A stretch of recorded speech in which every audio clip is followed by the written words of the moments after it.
आपके उत्तर प्रदेश में जिस प्रकार से आपने देखा, चाहे लखनऊ हो, इलाहाबाद हो, कानपुर हो, जिस प्रकार से आपने एक निजी एजेंसी को ठेका दे दिया और उसकी कैपेसिटी भी इतनी नहीं है, आप उसको ठेका दे रहे हैं कि वो परीक्षा करा सके, वहां तोड़फोड़ हो रही है। आप युवाओं को बुला रहे हैं, युवा का समय बर्बाद हो रहा है, युवा का पैसा बर्बाद हो रहा है, युवा इतनी गर्मी में सड़कों पे धक्के खा रहा है और आपने मजाक बना दिया है शिक्षा को। नमस्कार दोस्तों, कैसे हैं आप लोग। उम्मीद है आप सभी अच्छे होंगे। ये देश छात्रों के भविष्य के साथ खिलवाड़ कर रहा है, ये सरकार खिलवाड़ कर रही है। नीट के बाद में तमाम और ऐसे एग्जाम्स की खबरें निकलकर सामने आ रही हैं जो नहीं हो पा रहे हैं, कैंसिल कर दिए जा रहे हैं। क्यों ऐसा है? आखिरकार सरकार इतनी कमजोर, इतनी लाचार कब से हो गई कि एक परीक्षा ना करवा पाए? क्या है इसके पीछे वजह, जानेंगे। केपी मलिक जी वरिष्ठ पत्रकार हमारे साथ जुड़े हैं। सर, बहुत बहुत स्वागत है आपका। बहुत बहुत धन्यवाद हिमांशु जी, आपका भी और आपके दर्शकों का भी बहुत बहुत धन्यवाद, आभार। सर, पहले नीट को लेकर बवाल हुआ, फिर सीबीएसई को लेकर बवाल हुआ, अब जो है उत्तर प्रदेश के अंदर एक और नया बवाल हो रहा है। लखनऊ में भी हंगामा हुआ है एसएससी जीडी की परीक्षा को लेकर, और कानपुर में भी, प्रयागराज में भी, गोरखपुर में भी तमाम जगह पे परीक्षा कैंसिल की गई। एक परीक्षा नहीं करवा पा रहे हैं। कैसा तंत्र है, कैसे लोग हैं, क्या व्यवस्थाएं हैं, किसी की कोई जिम्मेदारी है कि नहीं? इतनी भीषण धूप पड़ रही है और छात्र दूर दूर से परीक्षा देने के लिए आ रहे हैं। रोजगार तो आप दे नहीं रहे, परीक्षा भी नहीं करवा पा रहे। देखिए हिमांशु जी, अगर आप ये सारे मामले को देखें, कई लोग आकलन कर रहे हैं कि पिछले 12 सालों में मोदी जी की क्या सफलता है, क्या असफलता है। और मोदी जी ने जो चुनावी नारा दिया था उस टाइम कि अच्छे दिन आएंगे, सब कुछ बदल जाएगा, कांग्रेस ने लूट मचा रखी है, भ्रष्टाचार है, महंगाई है, महंगा पेट्रोल है, सब सस्ता हो जाए। मोटी मोटी जो 2-3 चीजें थी उसमें सबसे पहले इन्होंने कहा था कि हम आएंगे तो विदेशों से काला धन लाएंगे। जहां तक हमें जानकारी है 4 गुना काला धन हो गया अभी विदेश में। लाएंगे नहीं लाएंगे वो तो छोड़ दीजिए। दूसरी बात यह है कि ये बोल रहे थे कि हम 2 करोड़ रोजगार हर साल देंगे। तो आज 12 साल इनको हो गए हैं तो कम से कम भी 24 करोड़ रोजगार युवाओं को होने चाहिए थे। अगर युवाओं के पास 24 करोड़ रोजगार होते, 24 को छोड़ो, अगर 20 करोड़ भी होते तो युवाओं की ये स्थिति नहीं होती और इस तरह से सड़कों पर युवा नहीं होता। तीसरी बात आपने कहा था कि जो भ्रष्टाचार को और महंगाई, भ्रष्टाचार को खत्म करेंगे, महंगाई को खत्म करेंगे। आपको कहीं लग रहा है कि भ्रष्टाचार खत्म हुआ है या महंगाई खत्म हुई है? महंगाई तो उस समय तेल जो था, कच्चा तेल जो था, $100 पर बैरल से ऊपर था और रेट वही था, लगभग 58 रुपए, 60 रुपए के लगभग रेट था। वो ऑलमोस्ट डबल हो चुका है अभी और पर बैरल नीचे है 100 से। तो ये देखिए ये क्या कमाल मोदी जी का है। बात यह है कि जो हम भ्रष्टाचार की और दूसरी बातें कर रहे थे, वो भ्रष्टाचार बढ़ा है, वो दिखता कम है, संगठित भ्रष्टाचार है। ये हम परीक्षाएं क्यों नहीं करवा पा रहे हैं, हम एग्जाम क्यों नहीं ले पा रहे हैं, हम बच्चों की समस्या हल क्यों नहीं कर पा रहे हैं, इसका कारण ये है कि चाहे एनटीए हो, चाहे दूसरी एजेंसियां हो, प्राइवेट संस्थाओं को, प्राइवेट फर्जी छोटी मोटी संस्थाओं को कॉन्ट्रैक्ट दे देती हैं और वो अपने स्तर पे ये परीक्षाएं कराती हैं। उसमें तमाम भ्रष्टाचार होते हैं, तमाम चीजें होती हैं, क्योंकि प्राइवेट संस्था होगी, निजी संस्था होगी और वो तमाम जो पैमाना सरकार का है उसको भी वो पास नहीं करती है। लेकिन आपने ले दे के किसी तरह से वो काम कर लिया और आपने कॉन्ट्रैक्ट हासिल कर लिया और आपको खाली नूरा कुश्ती करनी है, खाली जो है फॉर्मेलिटीज करनी है, आपको एग्जाम हो चाहे दूसरे काम हो। सरकार में हमने ये देखा है, खासकर जो दूसरी रिजीम या तीसरी जो रिजीम मोदी जी की चल रही है, हम बहुत सारे ऐसे ठेकेदारों को जानते हैं, बहुत सारे ऐसे लोगों को जानते हैं जो सरकार के काम कर रहे हैं। सरकार के काम में भ्रष्टाचार अपने चरम पे है। पहला हिस्सा, बड़ा हिस्सा पार्टी फंड में जाता है, फिर दूसरा हिस्सा मंत्री लेता है, तीसरा हिस्सा ब्यूरोक्रेट लेता है, चौथा हिस्सा कोई दलाली बट्टे में इधर उधर भी जाता है मतलब जो काम करेगा उसके पास पहुंचते पहुंचते लगभग 50% बच जाता है। अब वो जो 50% है उसमें ठेकेदार को काम भी करना है और अपना फायदा, अपना मुनाफा भी निकालना है और अपना खर्चा भी निकालना है। तो ऐसे में वो क्या करेगा? आप उससे क्या उम्मीद लगा के बैठे हैं? तो ये जो जितनी चीजें आप देख रहे हैं, अब आप एनटीए की बात करते हैं। एनटीए में लगभग 18.5 लाख बच्चों ने ये एग्जाम एनटीए में दिया है और आपने किसी कंपनी से इस तरह का एक एग्रीमेंट किया है कि वो डिजिटल कॉपी जांचने का काम करेगी, आपके इसको रिजल्ट देने का काम करेगी और उसमें एआई का प्रयोग होगा। कोई बच्चा हिंदी में लिख रहा है, कोई इंग्लिश में लिख रहा है, कोई मिक्स लिख रहा है, कोई अपने तरीके से लिख रहा है, एआई उसको कैसे करेगा? क्या एआई इस स्तर पे पहुंच गया है कि वो दूध का दूध और पानी का पानी कर देगा? एआई में अभी बहुत सारी गलतियां हैं। एआई उस तरह से काम नहीं कर रहा है जिस तरह से काम करना चाहिए। हम उसके भरोसे पे इस तरह के युवाओं को छोड़ दें और फिर उसके बाद जब ये चीजें खुलती हैं, जब ये चीजें बाहर आती हैं, हम उसको दबाने के लिए पूरी ताकत लगा देते हैं। धर्मेंद्र प्रधान जी ने कहा नहीं नहीं कोई गड़बड़ी नहीं है, फिर कहा गड़बड़ी है, हम परीक्षा रद्द करते हैं। फिर उन्होंने कहा एनटीए की कोई गलती नहीं है, ये हमारे यहां से पर्चा लीक नहीं हुआ। आपके यहां से पर्चा लीक नहीं हुआ था, क्या पाकिस्तान से लीक हो गया? फिर इनके जो तथाकथित पत्रकार हैं, वो उनको पत्रकार कहना भी मुझे लगता है उचित नहीं होगा। एक 17 साल का युवक जो कहता है कि मुझे एग्जाम में फेल कर दिया गया, मैं अपनी कॉपी देखना चाहता हूं, उसको जब आप कॉपी देते हैं तो पता चलता है वो कॉपी उसकी है ही नहीं। और अगर वो इस तरह का विरोध सोशल मीडिया पे करता है तो इनका जो पूरा ट्रोल आर्मी है और इस तरह के तथाकथित पत्रकार हैं, वो उसको पाकिस्तानी बता देते हैं। आपकी हर चीज पाकिस्तान पर जाकर रुकती है। पाकिस्तान के बिना आपका गुजारा नहीं है। पाकिस्तान आपकी हर चीज में घुसा हुआ है। आप पता कैसे लगा लेते हैं इतनी जल्दी कि इसमें पाकिस्तान का हाथ है?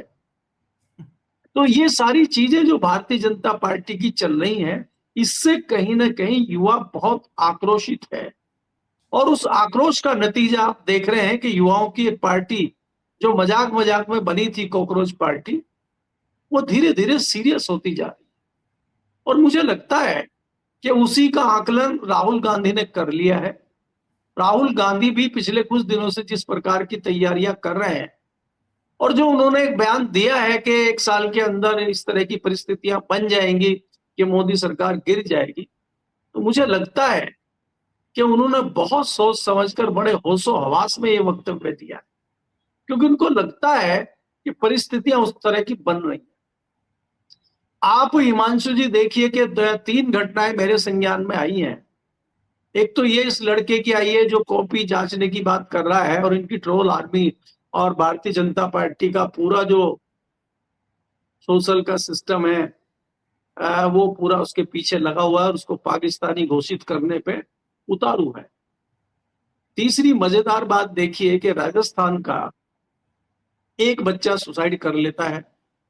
एक ही लड़का उनका होता है पूरे परिवार में और उनके यहाँ उनका पूरा परिवार दुखी हो जाता है और प्रशासन का कोई आदमी उनका हालचाल लेने भी नहीं जाता।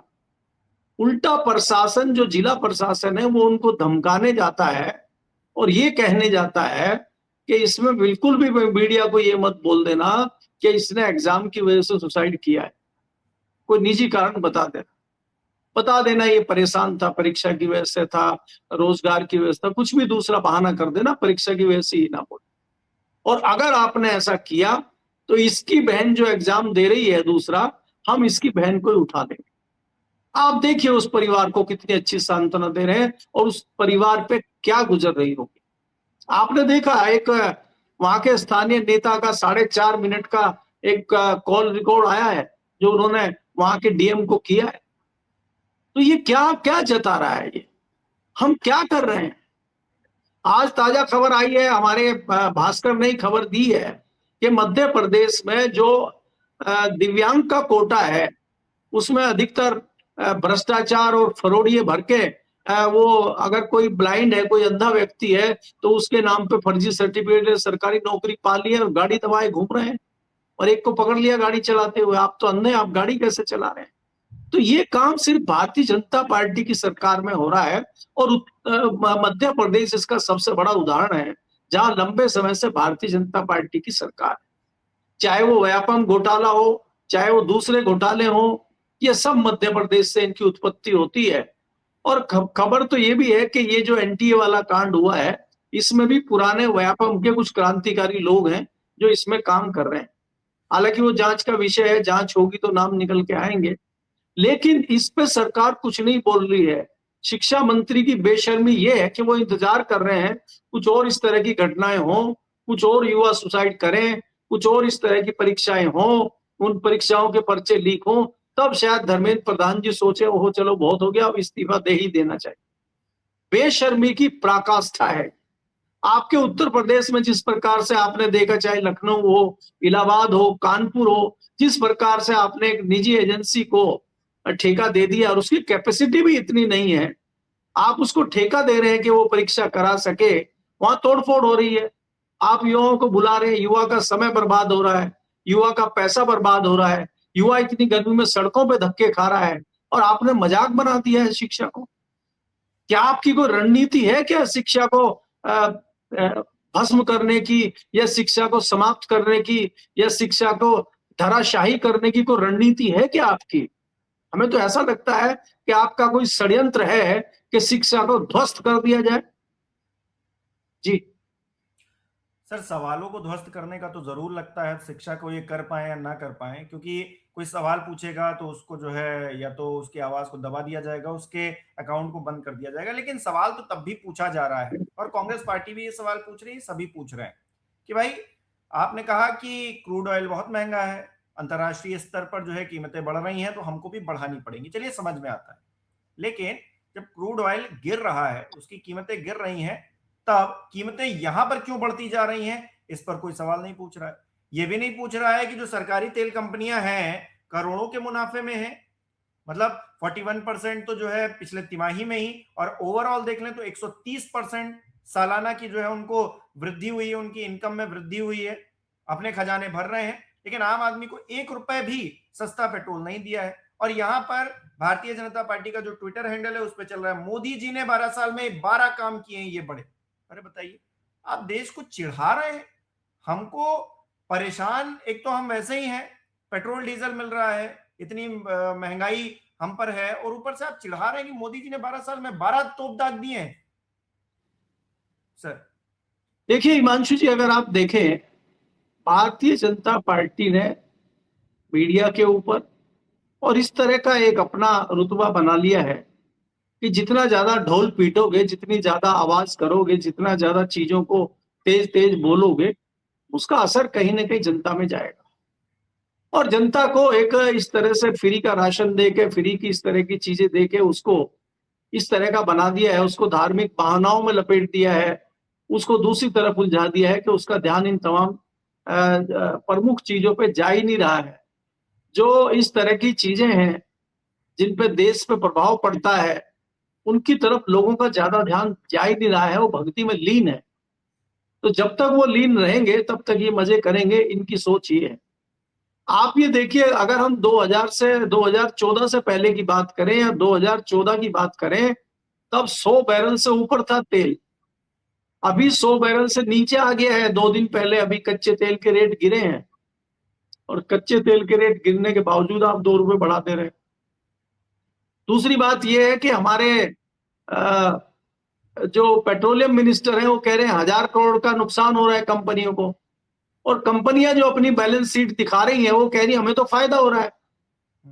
तो ये जो विरोधाभास है, ये विरोधाभास कहां से आ रहा है, इसका क्या कारण है, ये क्या चल रहा है?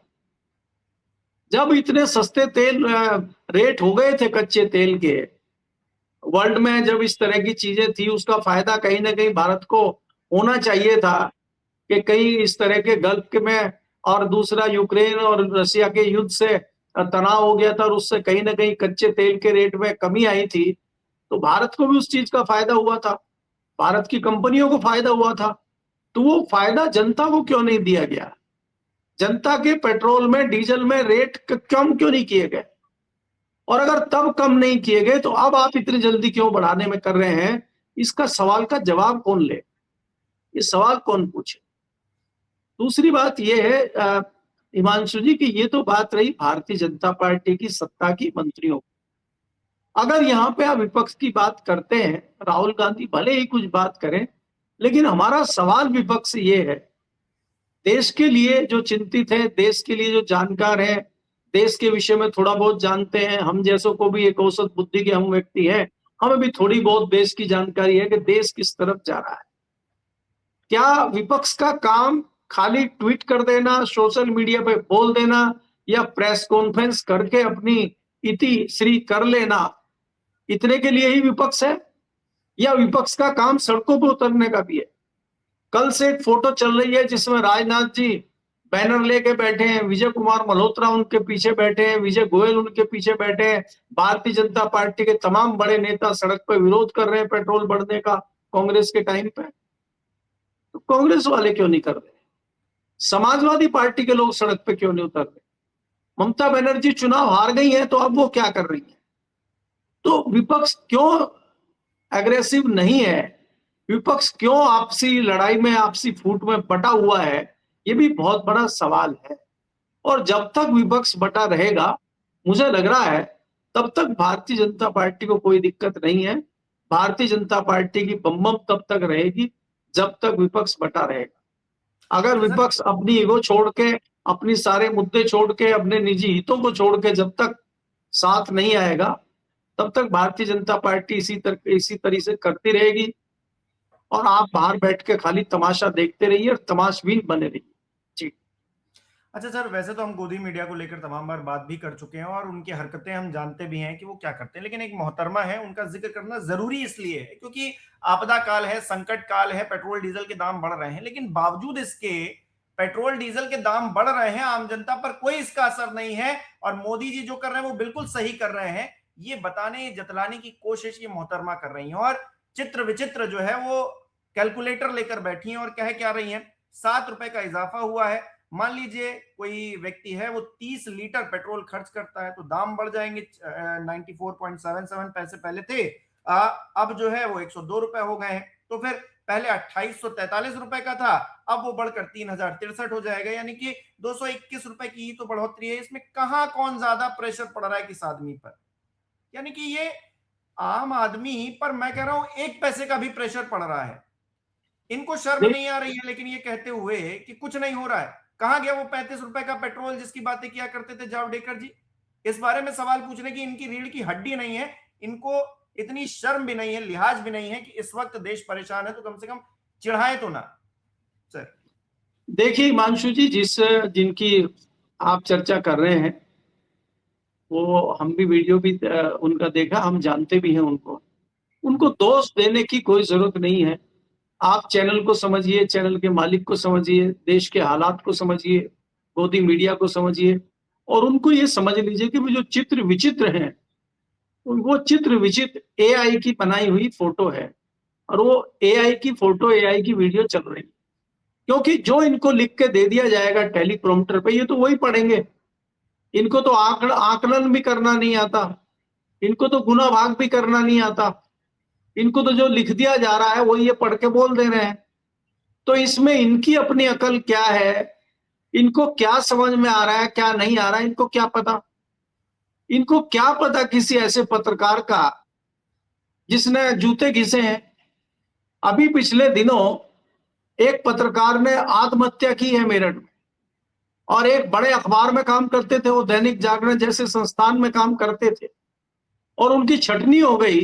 अखबार की इतनी हालत खराब है, जो विज्ञापन लूट रहा है पिछले 12 साल से उत्तर प्रदेश से और केंद्र सरकार से, वो भी छटनी कर रहा है। और ऐसे ऐसे लोगों की छटनी कर रहा है जो बरसों से उनके यहाँ ईमानदारी से काम कर रहे हैं और उनको निकाल दिया। वो दूसरी जगह काम इस उम्र में नहीं कर पाए और उन्होंने सुसाइड कर लिया। वो होते हैं पत्रकार। ये पत्रकार थोड़ी है जो हमें ये ज्ञान बांट रहे हैं तेल का और ये सपोर्ट कर रहे हैं सरकार का। अरे सरकार का सपोर्ट हम कर सकते हैं, सरकार अगर अच्छा कुछ करती है, सरकार अच्छी नीति लाती है, वेलकम है सरकार का। लेकिन सरकार की कोई गलत नीति है, सरकार कुछ गलत कर रही है तो उसकी निंदा करना, उसकी आलोचना करना, उसका खुलासा करना, यही एक पत्रकार का काम है। रिजल्ट चाहे उसका कुछ भी हो, आप पत्रकारिता थोड़ी ही कर रहे हैं, आप तो राग दरबारी कर रहे हैं, आप तो चमचागिरी कर रहे हैं, आप तो कोई सिक्का उधर से उछाल दें वो कर रहे हैं, आप तो राजा के दरबार में परिक्रमा कर रहे हैं। तो आप तो राजा के रहमो करम पे हैं, आप पत्रकार थोड़ी हैं। तो ऐसे लोगों को पत्रकार कह के या पत्रकारिता से जोड़ के कम से कम पत्रकारिता का अपमान मत करिए हिमांशु जी, मैं तो आपको यही कहना चाहूंगा। जी बहुत बहुत शुक्रिया सर हमारे साथ जुड़ने के लिए, तमाम विचार साझा करने के लिए। हमारे दर्शक किस तरह से देख रहे हैं, जिस तरह से परीक्षाएं नहीं हो पा रही हैं, परीक्षाओं के नाम पर सिर्फ इस प्रदेश में पेपर लीक हो रहे हैं या देश में पेपर लीक हो रहे हैं या फिर धांधली हो रही है, आम जनता परेशान है, आम छात्र परेशान है, दूर दूर से लोग इतनी गर्मी में परीक्षा देने आते हैं और ये कहते हैं कि हम परीक्षा कैंसिल किए दे रहे हैं क्योंकि हमारे पास ये व्यवस्था नहीं है, हमारे पास वो चीज नहीं है, यहां पर गड़बड़ी हो गई। अब बताइए, ऐसे में छात्र आक्रोशित हैं, तोड़फोड़ कर रहे हैं। हालांकि हिंसा को कहीं से जायज नहीं ठहराया जा सकता, लेकिन छात्र करें तो करें क्या? शिक्षा मंत्री तो अपनी कुर्सी पर जम चुके हैं, वो हटने का नाम नहीं ले रहे हैं। सब कुछ बम बम हो रहा है, 12 साल में 12 तोप मोदी जी ने दाग दिए हैं। योगी जी हर बार तोप दाग ही देते हैं, अभी इलेक्शन आएगा फिर से वही बातें करेंगे। लेकिन छात्रों का जीवन जब ऐसे आधार में लटका दिया जा रहा है तो फिर देश का भविष्य क्या होगा? आपको क्या लगता है? कमेंट करके जरूर बताइएगा। इस वीडियो को लाइक करना, शेयर करना मत भूलिएगा। हमारे चैनल को सब्सक्राइब नहीं किया तो वो भी जरूर कीजिएगा। आप हमें सहयोग भी कर सकते हैं ज्वाइन बटन पर क्लिक करके। बहुत बहुत धन्यवाद।